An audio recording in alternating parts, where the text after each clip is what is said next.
Attention mga Filipino senior citizens, gusto mo bang maka-payout ng 10,000 pesos at 100,000 pesos ngayong April?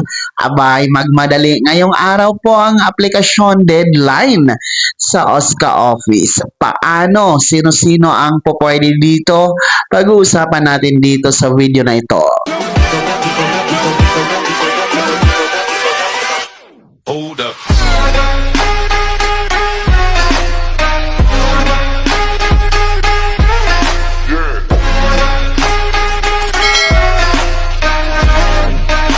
Hello mga ka-vlogs! Welcome dito sa aking YouTube channel. Magandang araw po sa lahat ng mga manonood. Saan po kayong dako sa mundo? Kumusta mga ka-vlogs? Eto ha mga Filipino senior citizens, gusto nyo bang makakuha ng 10,000 pesos at 100,000 pesos ngayong April? Abay, ating pag-uusapan sa video na ito kung sino-sino ang pupwede saan mag-apply. Maya-maya po yan. Pero bago ang lahat, kung bago ka pa lang dito sa aking YouTube channel o di kaya hindi ka pa nakasubscribe, abay, click nyo muna ang ating subscribe button na nasa baba. Huwag nyo kalimutan na pindutin ang notification bell. Ilagay nyo po sa all para naman updated ka sa lahat ng mga videos na aking i-upload. So, eto na nga po no, mga lolo at lola, dahil nga po huling araw tayo ngayon ng Marso. Today is March 31. So, kung gusto nyo pong makakuha, maka-payout ng 10,000 pesos or 100,000 pesos ngayong April, since April na nga po tayo bukas, no? April 1 na, dahil last day na tayo ngayon.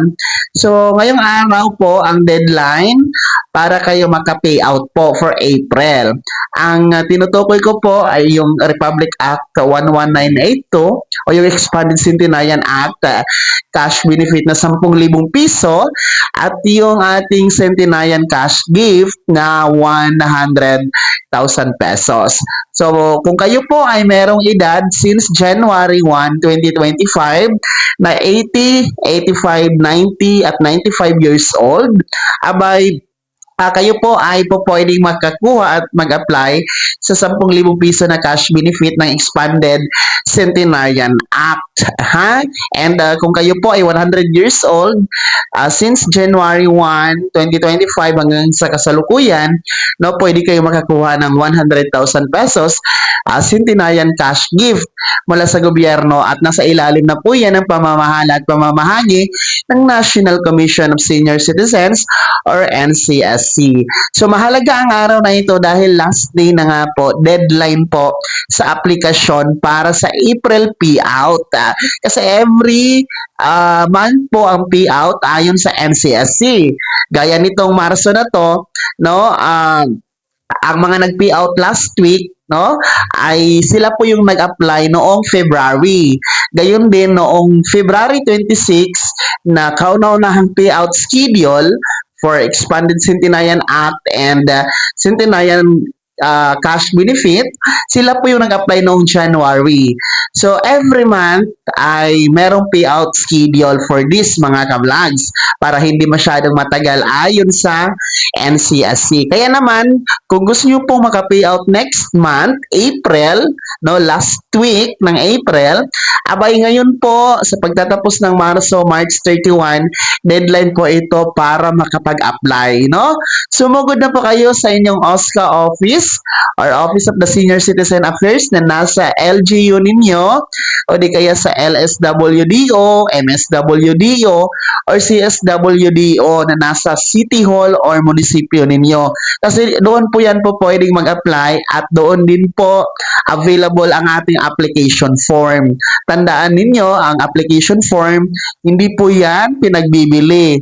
No? That is not for sale. Libre lamang po ang application form at available po yan sa OSCA office or nasa LSWDO na nasa munisipyo or city hall ninyo. So magmadali na po at nang makasama kayo sa 10,000 piso at 100,000 pesos payout schedule for April last week.